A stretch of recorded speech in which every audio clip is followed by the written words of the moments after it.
So this talk is very important this year because we launched our San Francisco edition last January, the January that's just been. And Photofairs is very dedicated to creating a dialogue between Asian artists and American artists, principally. Which is why we're very happy to have Robert Mann here and speak today, alongside Shen Wei and Feng Yan. So today, what we're really here to do is to explore the history of colour photography, starting with William Eggleston, principally, I would say, and looking at how his practice has managed to weave its way into the practice of more contemporary photographers, such as the two artists we have here today, but also other artists within the fair, and more importantly, artists who are in the Insights exhibition, which explores colour photography. So that's the first exhibition that you see when you come into the fair, the show called The Colour Explosion. So what I want to do, firstly, is introduce Robert Mann to everyone. Robert Mann is one of the most important photography dealers in New York, and he has worked with some very important colour photographers, which we will explore in this talk, and also represents more emerging collectible artists of international renown. So we're going to be looking at how the history of photography has evolved from the 1960s within the colour field into how that has weaved its way into practices today. So we're going to focus on various things. We're going to focus on paper types, which is quite important within colour photography. And we're going to discuss to what extent those paper types are still important today. And that's something that's quite crucial to this talk and to the market at this time. Because obviously a lot of photographers are using colour, but a lot of photographers are no longer necessarily focusing on processes and paper types, they're focusing more on the content of their images, and that's something that's very important if we look at photography in the last 10 to 15 years. So let me start by introducing Robert. Robert, firstly, thank you for being here. Thank you for coming all the way from New York. Yes. Thank you. Ni hao. My apologies that I don't speak Chinese. We forgive you. It's an honor to be here. Thank you very much for having me. This is a great first year experience for me in the gallery. Great. So Robert's booth is in the main hall. Your booth number is, I forget now. D8. D08? Okay. D08. Perfect.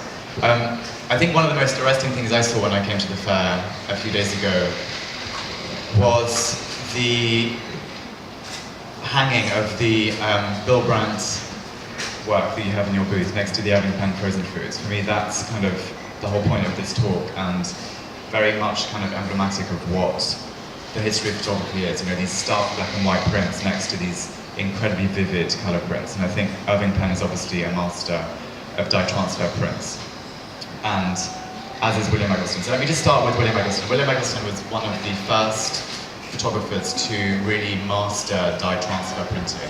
It's very important to note that he actually started as a black and white photographer and was very interested in the work of Robert Frank and Cartier-Bresson specifically, who were obviously masters of black and white photography.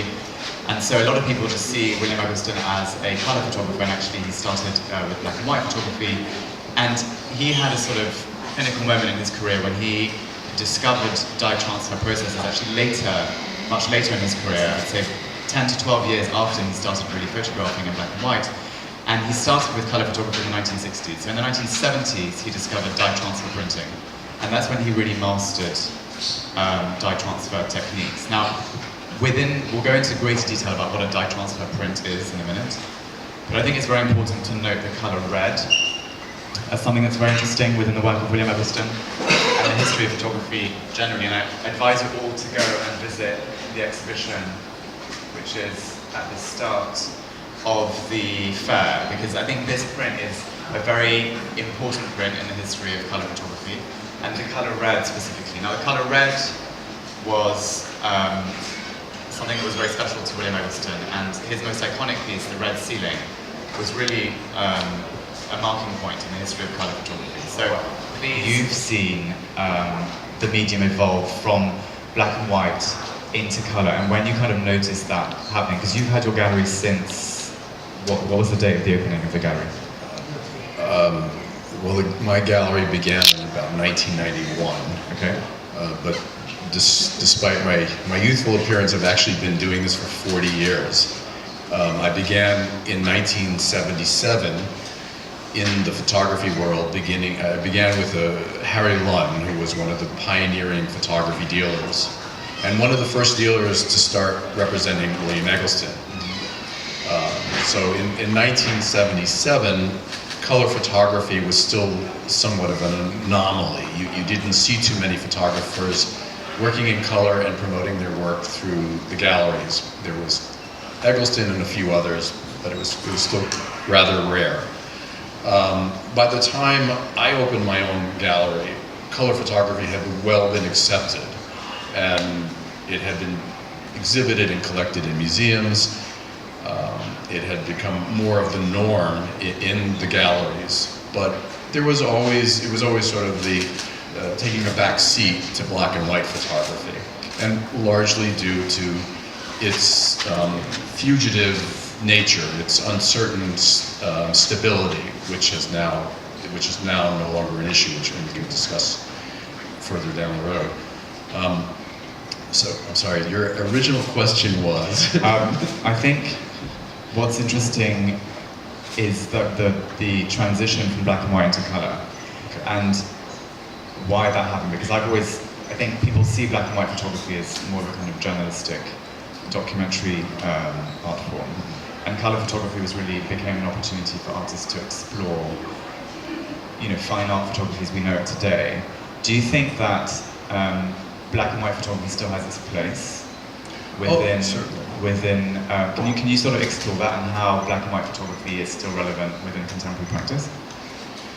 Well, it's certainly been the inspiration behind, I think, color photography. I mean, it's only because black and white photography was the first representation of what we now call the classics. People like Ansel Adams, the very first photographers of the 20th century that were making fine art collectible prints and being promoted as artists, they were all working in black and white. And the scrutiny that was given to making prints, especially by somebody like Ansel Adams, who invented the zone system, which is a method by which you make the so-called perfect black and white print. That technology everybody was very focused about that in black and white. In color, it was more of the snapshot mentality, because when color was introduced into the general public, it was something that wasn't finessed by artists to the same extent that it became later on, or today. So today, I think, when you walk through the art fair, you'll see black and white and color photography well integrated. As you pointed out earlier, they're having an Irving Penn photograph hanging next to a Diane Arbus or a Robert Frank. It's completely on par. There's absolutely no feeling as though one is playing second fiddle to the other. So it's interesting that you have a dye transfer print by Irving Penn. I think it's important to note that the dye transfer print within color photography was kind of the pinnacle of color photography, and very much a kind of more respected way of printing color, because it allowed for such interesting contrasts and nuances, and the colors were much brighter than they would be in other papers. Can we talk about those printing methods, and can you tell us a little bit more about the differences between, for example, a chromogenic print, what we refer to today as a C print, and a dye transfer print? Yeah, so the dye transfer print has always been considered the Rolls Royce, the best process for replicating color, where you would get the most color saturation. And one of the reasons that artists gravitated towards that process while it was available was it was also more archivally permanent than any other color process, meaning that the final print would not be so susceptible to fading, to discoloration, as all other color processes were at the time. Color photography for many years, from the 1960s up until perhaps almost the year 2000, had problems if exposed to humidity, exposed to sunlight, to UV rays. There would be shifts in the color, there would be colors being lost. Ultimately, the prints were at risk of disappearing, but the dye transfers were far more impervious, and that was one of the things that attracted artists to working with it. It was a more complicated process. It was a process, and I'm not a photographer, nor I'm not a chemist or a technician, but simply put, dye transfers are sort of a silkscreen method of printing, whereby an image is separated into matrices, 3 separate color matrices and then black and white matrices, and then it's printed layer by layer. And that helps give it this deep, rich color and substantial feeling, and it also helps in making it impervious. Dye transfers are now also an obsolete process because Kodak, the company that was mostly responsible for manufacturing materials, discontinued making it. I think they discontinued making it in the 1980s. And that was at the time when other types of color printing were becoming more and more popular and more available, and certainly much easier to use and cheaper. Some of the other process that you're referring to, chromogenic, well, it's gone by many names, but C prints or chromogenic dicoupler prints. This is a conventional color printing process where the variation is based on the chemistry used and the paper used, but overall it's mostly the most common method of making color prints. And this is a part of color photography that has had to evolve over the years because earlier forms of it were not stable. There are artists who I've worked with and many of my colleagues have worked with whose pictures from the 1970s and the 1980s do not look the same today as they look when they were first created. Unlike a dye transfer, which would look exactly the same today as it would have been. And I'll just add that because Eggleston is a very important person, as you mentioned, it was really the exhibition at the Museum of Modern Art that John Schakowsky gave, and it was the first time a color photographer ever had a show in a museum of that caliber that opened everyone's eyes and the awareness to how color can be as fabulous as black and white, and it sort of removed the stigma that color photography couldn't be anything more than a snapshot. I think what's quite interesting about color photography when you look at that, it would be interesting now to discuss an artist called Richard Mizrak, who's a very established living contemporary American artist. Robert, you had the chance in your career to work with Richard very closely. You discovered Richard Mizrak, and you were the person to represent him first, is that correct? Well, I can't take credit for discovering him, but I was the first gallerist to show him in New York. That began in 1983. He had already been showing in San Francisco where he lived, but he began as a black and white artist, and I discovered or started to work with him just when he was transitioning to working in color. Can you tell us a little bit more about, I'm just going through your presentation. I think you have Richard Mizrak. Can you tell us a little bit more about Richard's work and how he kind of falls...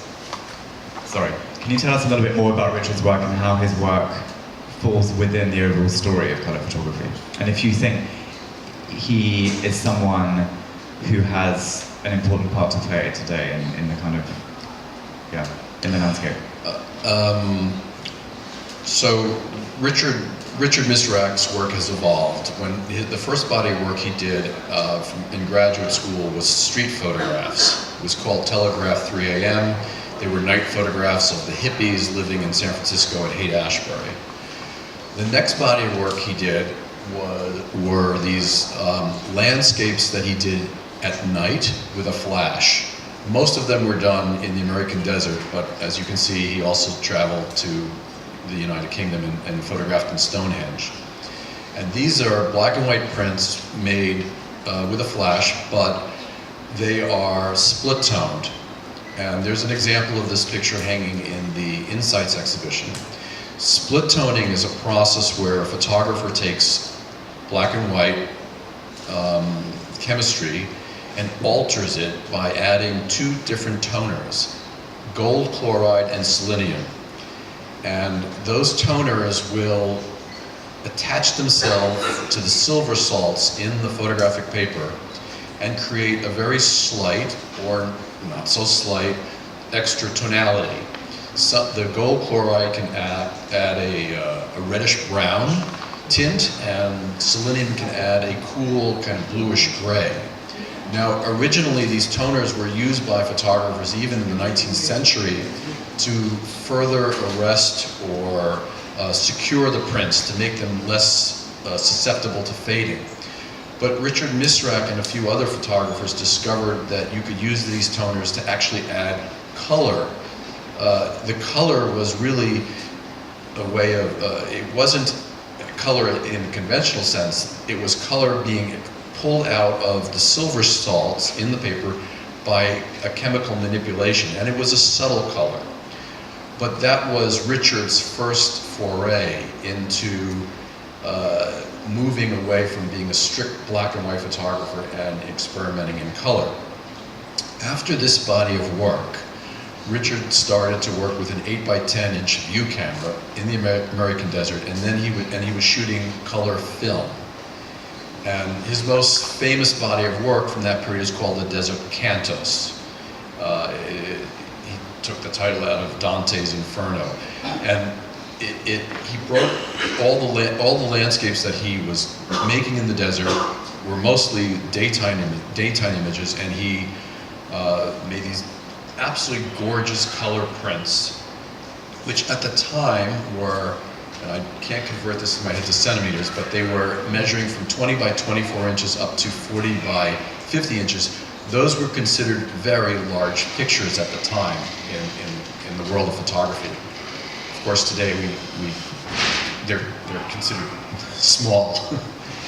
I had the pleasure of working with Richard at that time when he was releasing the Desert Cantos material, and I worked with Richard for 25 years. I represented him, and as I worked with Richard, he was one of the few photographers working in color that was extremely focused and motivated to always research on what the best materials were. So every few years, Richard would change the paper he used, he would change the chemicals. There was one man in the United States who has been credited as being the great color photography scientific master. He is constantly testing new materials, both chemicals and papers, and constantly publishing reports about whether or not he feels that these materials are stable, whether they create accurate renderings. His name is Henry Wilhelm. And based on Henry Wilhelm's publishings, Richard Misrak and other photographers kept changing their use of materials. So Richard's pictures were always the best they could be as he matured as an artist. He would always change the paper, and he alternated between Fuji and Kodak paper. And as technology allowed, and this is chemical technology, the prints would get bigger and bigger. And I worked with him up until he started to become digital, as many artists eventually do, and many even, only do exclusively. Okay, so on that note, I think it's an interesting point at which we can now explore the work of these two contemporary artists that we're very lucky to have speak with us today, Feng Yan and Shen Wei. So what I'll do is ask you both questions at the same time, if you don't mind, and I'll show examples of your work. So both artists have work in the Insights exhibition, and Feng Yan, you also have two pieces in the Three Shadows booth, is that correct? It's very important now to move on to contemporary practices and to speak to two living artists, having spoken a little bit about Irving Penn and and William Eggleston, for example, who obviously are no longer alive anymore. So what I'm interested in doing now is speaking with these artists and understanding their practice and understanding what role color photography plays in their work and to what extent it has an impact in their sort of day-to-day life as artists. So Shen Wei, maybe you can tell us a little bit more about the work that you have in Insights at the moment, which is, I think, fits the title A Color Explosion very well, because you have this sort of very dark outline, and then you have this flash of color in the middle. I wanted to kind of find out, you know, what the inspiration was behind that image and how you achieved those colors.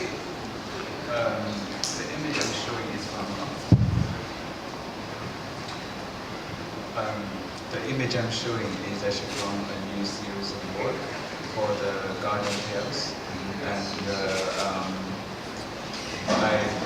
I use some traditional Chinese elements combined with modern elements, and with so many ideas in this project, it's not really a singular concept. It also continues my last project about qi, about feng shui. And for instance, this image this is the doorway from Summer Palace in Beijing, and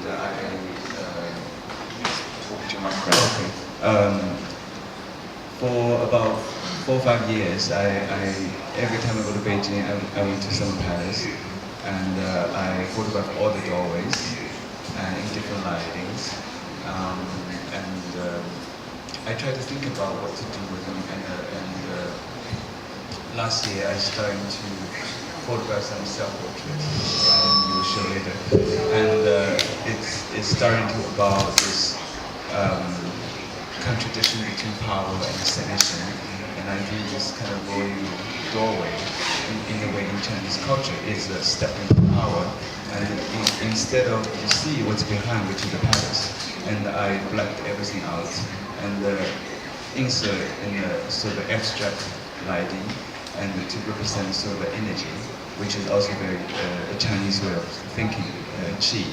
So, but each image in this series are somewhat very different, but they also revolve in the same theme, which is I think it's a big theme. It's power, it's sexuality, all of that, imagination. So this print happens to be a chromogenic print, which we were saying earlier is today one of the most desired and one of the most commonly used printing techniques for contemporary photographers. What role does that play in your work? You know, when you're making a work like this, what is the process for you in terms of printing? How important is the printing process in terms of you trying to achieve what you're trying to achieve with the image? Well, I always print chromogenic prints. So all your work is chromogenic? Most of them, I would Okay. say. Some of them are archive inkjet prints. For this one, I did test it on different paper, different methods, and I did find the C print somehow represent the image the best. And that's where the real reason I choose the print. And how do you achieve the colors? Because we can see in this image that you have the blue and the red and they sort of merge in the middle. What do you have to do to kind of get the result that you want in the end? That color gradient is really done in Photoshop, and which it is very hard to print with inkjet print. So that's why I eventually decided to use C print, and it's just the best. It's still, I would say, it's still not exactly the same as you would see on the screen, but they never do. So yes, I just tried different many ways, and this is really the best result. Okay, let's look at one more work by you. So that's not you. Yes. So this is the same series, right? This is from the same series. Yeah. This is actually a very similar image of the last one, and this is also a doorway in the palace in Shanghai, and I was playing around, kind of create different mood in this image where which I give sort of a space. The other one is more like a flat color palette where you sort of put in really, it's almost like a hollow space inside. But this one, it feels like there is a dark space you can walk in. And I want that mysterious feeling, mood for this image. And then we're not going to have time necessarily to talk about all of the works, but for example here, I think this is quite interesting. We've got the color version and the black and white version. Yeah.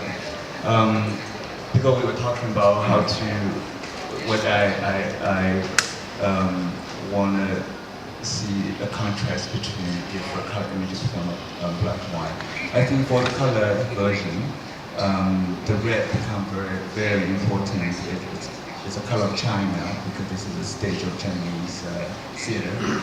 And when it's black and white, I think because it's more about lighting, then the figure becomes most important element. So there is, I think, a difference. But I think the red, the color version, for me, is much more interesting because you sort of can see both. So what's interesting here is that you've got a black and white print as a chromogenic print. So what we were saying earlier is that black and white photography used to be made in the darkroom only, using gelatin silvers to achieve the results needed, and ditto of the color prints, which were used in some cases using dye transfer methods, which obviously were very complicated, as Robert explained. So here you've been able to essentially create a color print and a black and white print with one image and one snapshot, or were you shooting the two images using different cameras? No, this is the same image basically. I think the evolution of digital photography, because I actually started study photography black and white in school, and I think you are more conscious about what film you choose before you begin shooting. But for digital photography, you sort of have you choose later. You afterwards you decide whether you want black and white or color. In this case, this is not really a final image because we're talking about the contrast between color and the black and white. So this is sort of a experimental way of looking at how this color image becoming black and white, what that would be, what we change in terms of the contrast. And which one do you prefer? Which one do you think? I like the color. You like the color one better, yeah. And do you think that's just because color is so important within you? I mean, how much do you shoot in black and white, or do you not really? Not anymore, I think. But although in my new project, I sort of mix black and white and the color images. And last year at the Photofairs San Francisco, you had the black and white print, showed a series of black and white photographs. So, which is as in a smaller format. Yes, and that's also from a long time ago. I think that's a series from 2004. And I think after that I photographed mostly in color. But it's not really. I think it's all related to content, related to what I want to present in my work. It's about the subject matter than the color. Okay, thank you so much for that. Feng Yan, we're going to move on to you. I included you in this talk because I loved the image, the car that I included in the exhibition. This image now, obviously this for me is very reminiscent of the first artist we spoke about, William Eggleston.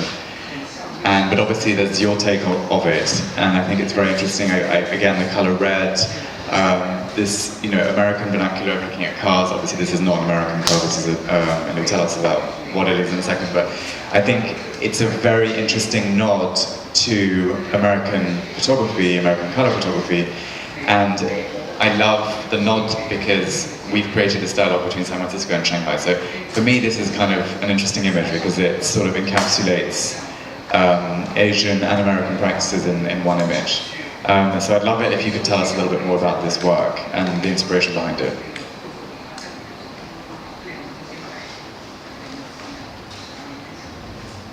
好的，谢谢。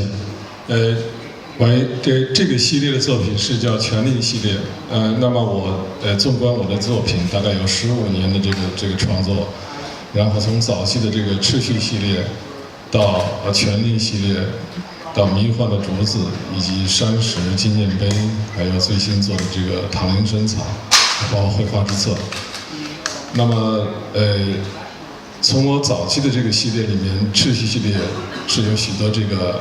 可以说彩色这个彩色纪实摄影这个成分。那么到了这个权力系列，那么大家看到的这一张是一个比较经典的一张，它是等于是毛泽东的第一辆车那么这个是其中有一张，那么这一张是一张我去年在上海的外滩3号沪深画廊做了一个个展，那么这个是作为一个装置的出现，是大概有5幅作品来组成在一面墙上。那么这个从我的这个秩序系列这个之后因为我觉得这个美国的这个艺术家叫哈珀，我觉得他影响了美国的许多的这个彩色摄影家包括威廉·艾格斯特。那么我在纽约生活了4年，然后经常去这个图书馆和这个书店去，我住在东村嘛，经常那有一个 street 那个书店，经常去翻看许多画册。那么从他们的这个作品里面看到了某种我想要表达的东西。那么这些主要体现在我的这个秩序系列 The Order。那么到了权力系列，或者是到了这个迷幻竹子的系列，实际上是色彩作为一个主题那么就是说观念的成分到我后期的做绘画之册、纪念碑系列以及山石系列。那么观念这个超越了这个色彩，那么大概的这个我的创作的方式里面，大概情况是这样。那么这一幅作品里面，实际上我还是采用这个传统的这个 C-print 的这个方式。我早期的这个作品大部分都是用这个胶片用这个就是 C-print。那么到现在可能是我用一些这个数字的这个技术。但是2种我都在去使用，对我来说是哪种更适用和适合我是最重要的一个表达。谢谢。So the color red that we see in this image is not dissimilar to the red that we see in Eggleston's work. Obviously, the red that he was achieving was, as I was saying earlier, with dye transfer techniques. This is a C-print. What did you have to do to get this red? Because it's quite a powerful red. Did you have to work the image after you took the shot? 我的作品，所有作品是有2个原则的。目前一个是不做这个后期的彩色处理，一个不做剪裁，这是我的一个方法。这个对前期的要求非常准确，因为可能我的背景，这个创作背景经历过这个学过设计，绘画，电影，还有这个小说的这不同年级的创作。所以说，这个我的这个创作方式里面，可能从早期这个权力系列里面。它某些方面是有一些电影的场景，实际上我都在用灯光就用这个让人看不见的一种，就是把这个用灯的这个方式降到最低，让它看不见，实际上是用灯。那么在这个系列里面，实际上我表达的是一种对红色，色彩的这个非常红色，就是在不同的系列作品里面，这次在洞见里面，就是您这个来策展这个洞见里面有2幅，一幅是红色的书法，一幅是这个毛泽东的车。那么红色是在我那个时期，大概2006年的这个主要是表达的一个主题，它是跟权力有关的。谢谢。Exhibition which again explores this color red in a slightly different way. This work is very painterly, it's more abstract, and it speaks very well to the work which is in the booth, which again is this very painterly approach, completely non-figurative. So can you tell us a little bit more about that body of work, which is really a departure from your more figurative pieces? 对，这个作品的创作年代跟刚才那个毛泽东的车实际上是差不多是先后年代的。那么这个实际上是有一个某些方面是一个行为的方式的 installation， 就是我把北京这个典型的一个红墙，我把它做涂鸦，所以这个作品是叫红色书法。那么完了之后，我用一种很也可以说是一个很微弱的灯光，然后去我的方式里面可能区别一点，可能是尽量是用一些灯光，但是让它是减弱到最低的一个程度，那么这个方面可能跟我的电影的从事背景有关，但是我不希望他看到这个灯光是很戏剧性的，所以这个作品，叫红色书法，实际上是我当然也受益这个，我喜欢涂鸦艺术。那么那么书法是中国的一种一个传统的这个表达方式的一点，那我把他们俩之间融合到一起，所以这个也是一个，在我那个年代06早期创作年代里面，也挺典型的一张作品啊，谢谢。Fantastic, thank you. I'm told we only have 5 minutes left, so I'm going to have to end there, I'm afraid. But I'd love to take questions from the audience if anyone has any, either technical or about the history of colour photography or placing colour photography against more contemporary practices. So please don't hesitate to ask a question if you have any.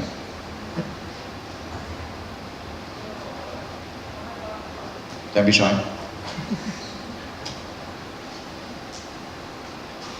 Yes? With regarding to the size of photography, with regarding to the size of photography right now, I just want to know, do you have any idea or from the observation why the size of contemporary photography becomes larger? Is there will be the trend for the future, or will it be changed and just put smaller size in the future or something like that? Thank you so much. I think we have seen an evolution, you're right, from smaller formats to larger formats, especially in the last few years. And the fair, I think, is very symbolic of that shift. And I've always been very interested in focusing on work which is primarily colour work and work which is larger. Having said that, there is a lot of black and white work actually in the fair this year. Robert has some great examples of black and white vintage prints in his booth, which are obviously much smaller. And there's a lot of Japanese post-war photography, which is also, they're also jealous in silver prints, which are smaller. But you're right, there is, I think, Shen Wei is a good example of someone who uses a larger format. And I think one of the reasons that's happened is because the art world has become hungry for things that are bigger. And I think what's happened, especially with black and white photography, Robert, you'll tell me if you agree with this, but I think when people are buying black and white prints now, they like to sort of hang them in a cluster. That's become sort of a commonplace practice within photography collecting. And often, if an image is very important, like the ones in Robert's booth, like an Ansel Adams or a Bill Brandt, you might hang that on its own. But people are often hanging things in cluster to fill up a wall, and I think photography is very good for that, especially black and white photography. Colour photography obviously takes up so much more space, and I think from a collector's perspective, and from an interior design perspective, because let's be honest, most of these works are going to homes, the need to fill a wall is important because houses have become bigger. It's as simple as that. So on a kind of at an aesthetic level, I think that's an important point to make. I think museums have also become bigger, and I think expectations have risen as far as photography is concerned, especially with digital techniques being so prominent today. And so the boundaries of what we can and can't do have shifted, and the medium has become so much more flexible, right? We can print bigger, we can make bigger frames. The tools that we have at our disposal in the 21st century for photography are so impressive now that I think it gives artists such amazing opportunities to play with the medium and to go bigger and bigger and bigger. And obviously Gursky is someone who's interesting in that respect, and someone who kind of became, well known for taking photography to that those sorts of sizes. Robert, how do you see the shift? Photography, unlike any other art now, really avails itself, thanks to technology, to getting larger and larger. The constraints are only the place that you're going to put it. There are some hiccups. I mean, it's hard at a certain scale to put protective glazing, but all of that is inevitably be dealt with. I think there's some people who go by the adage to make it better, make it bigger. So it's not always the case, but artists like Gursky and Struth and Wall, certainly they make their art already envisioning it or visualizing it in the large scale, and it works. There are plenty of artists who size their work and it doesn't work. You have to know when to stop, you have to know your restraints, and you have to figure out what's the best, most flattering way as an artist to present your work. Not only to choose your process, but to choose your scale. Okay, let's take one more question from the audience, and then I think we have to call it a day. It's similar to the dependency of PE screen size, PE screen size, bigger, like a wall. This relationship between these two things. Yeah, I think you're right. I think we've become accustomed to seeing things that are bigger in daily life, and so we expect it in our art, and I think it's translated directly. Our eyes have also just become accustomed to seeing, I mean in Shanghai, I think you're pretty used to that, things getting bigger. Having said that, I think there is actually a trend now for going back to black and white photography, and we haven't really had a chance to talk about that, but there's an artist that I have been following who's Dutch, called Wiske van der Molen, and she is very interested in going back to the darkroom and making black and white prints again, but she makes black and white prints, again, which are very large, which not many people have done successfully, so I think that's quite interesting as well, but that's a whole other subject, which sadly we don't have time for today. So thank you everyone for coming. If you have any more questions, we're here for a few more minutes after the end of the talk, but I think we have to let the next people in. So thank you so much for listening to us. I hope you learned something.